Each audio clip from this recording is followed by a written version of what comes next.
Joy Cometh broadcast. It's a journey process. Now on today's show, we want to talk to you about the realities of grief.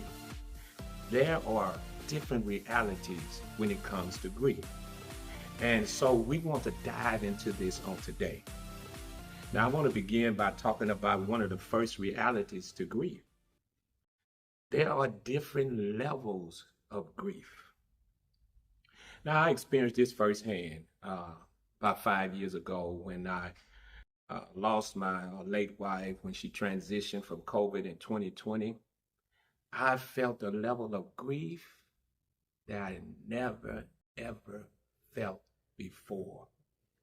I was in what you call uncharted waters, and I could not understand the why of it. And I tell you this, I think this is what happened to me. I have to share this. Your story may be different, but I think what caused me to be at another level of grief in the loss of my late wife was this. When my father passed away, that was a level of grief I went through. I grieved seriously. When my mother passed away, there was another level of grief I went through. But I think here's the difference to it. When my father passed away, I literally had moved out the house, had gotten married, had my own children, had my own family, had my own life.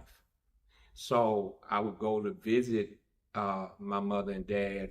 I would talk to him on the phone, but I still went back to my own world and my own life. Same thing with my mother. You know, when she transitioned, same thing. You know, I used to go and visit with her every Wednesday, once a week. But I went back home to my own life, my late wife, my children, ministry, and the various things that I was doing. But when my late wife passed, I had no way to escape it. She was a part of my everyday. And I believe so I had so much dead space to fill in. And I felt grief at a whole nother level.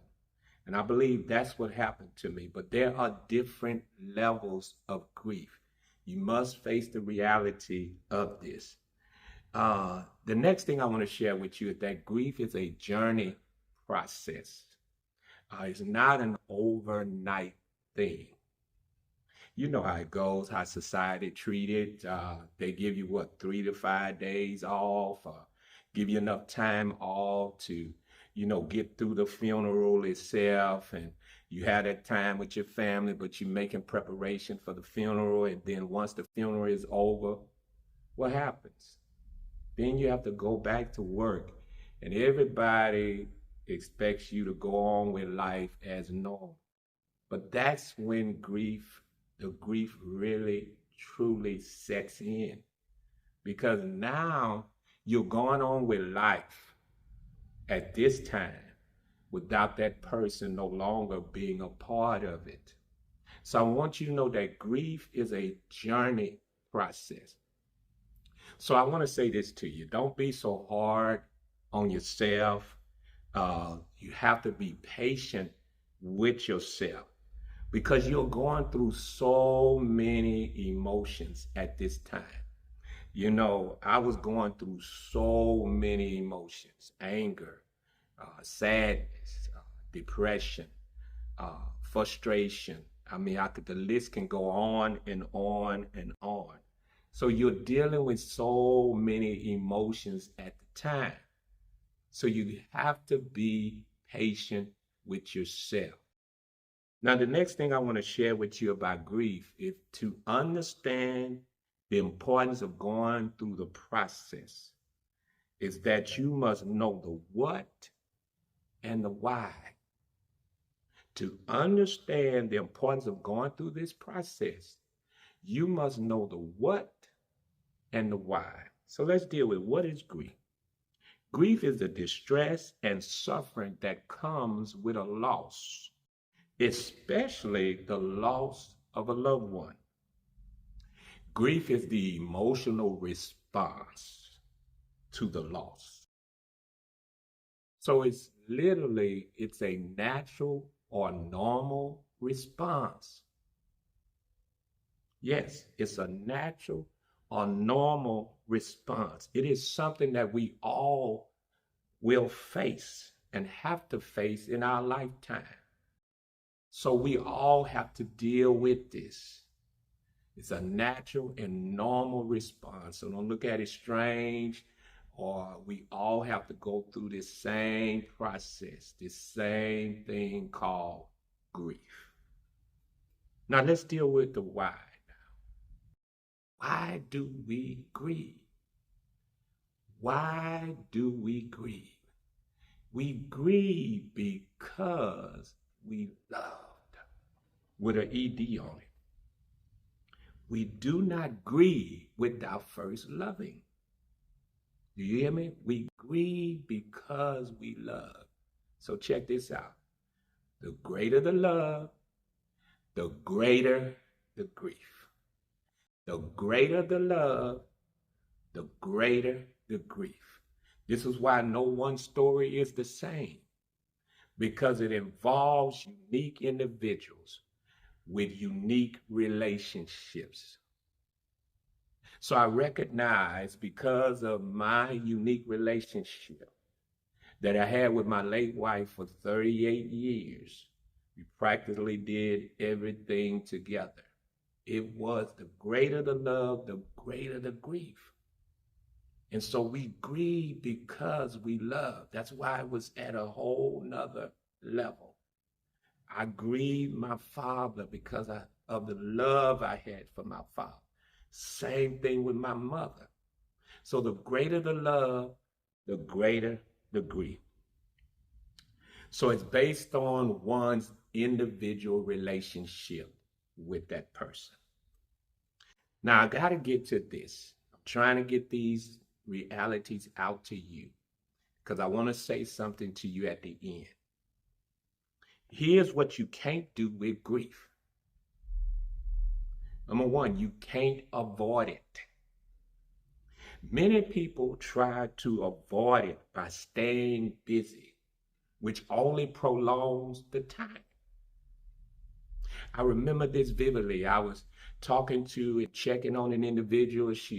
This individual had lost their spouse. It was, maybe a couple of years in, and I was just kind of talking to them, someone I knew, to check in and see how they was processing their grief at the time. And they told me these words. They say that they were literally staying busy. They were staying so busy because they were trying to avoid the emotions that they were going to have to confront as it relates to their grief. And I knew that was a bad thing. And so I started talking to the individual about it. The individual even expressed that the children was talking to her about it. And I mean, she was traveling and doing so many things. But here's the example I want to give you. Say you've taken a trip, and say the trip is 4 hours, and say you're 2 hours in, and you end up with a flat tire. Well, you have two choices, one or two choices. You're either going to get out the car and change the flat tire, meaning that you're going to confront the situation. And then after you change the flat tire, you get back in the car and you're able to what? Head on to your destination. Or you can just sit there and do nothing. And guess what? That's playing the avoidance game. Act as though it's not there. And time will go by, but you still stuck in the same place. And that's how it is with grief. You must confront the emotions that comes with your grief. You can't try to avoid it. This is very important. So time alone will not take care of your grief. The second thing you can't do is you can't suppress it.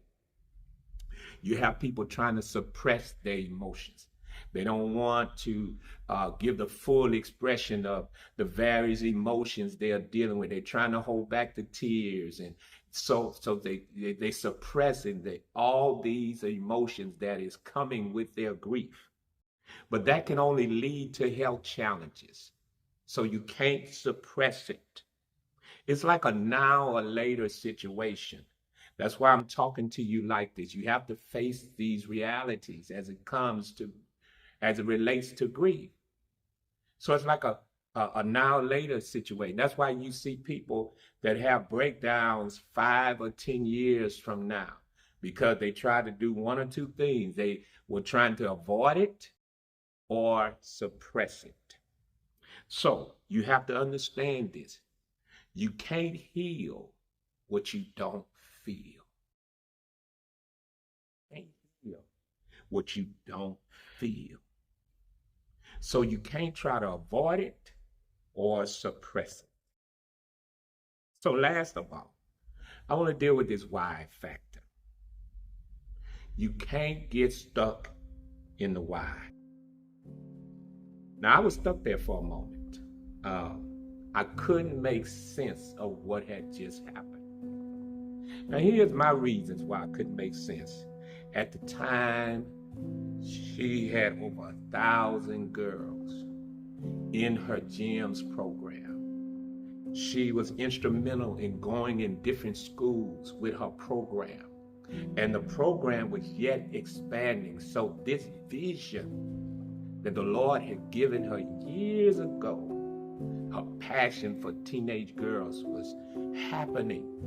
She was thriving. Things she was doing with her grandchildren. And I could just go down the list. So I was like, why at this time? Couldn't make sense of it. And I was stuck in that why. But can I tell you that sometimes there's no reason or explanation for what just happened? And you won't be able to move forward if you continue to try to address the why. So you can't do that. You can't get stuck in the why. Now, here's what I want to say to you. I said all of this to you to give yourself permission to grieve.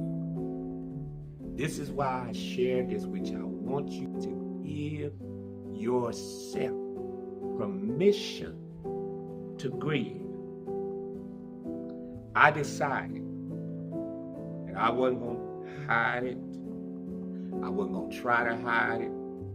I gave myself permission to grieve. Me and my children had a conversation.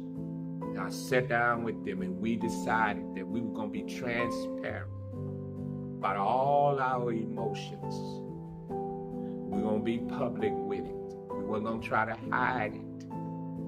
But what we were really doing is we were giving ourselves permission to grieve. You know why I can come to you now as a licensed certified grief coach with my own broadcast to help you now is because I gave myself permission to grieve.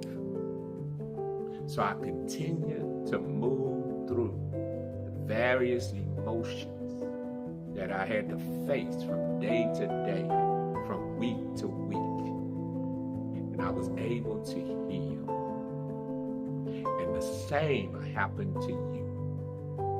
So this is just some of the realities that we all must face as it relates to grief. So I want you to give yourself permission to grieve. This is how you will be able to move forward in life. So now in the next broadcast, I'm going to share with you the different faces of grief. There are so many different faces as it comes to grief. So I just want to thank you for joining me on the broadcast on today. And remember, joy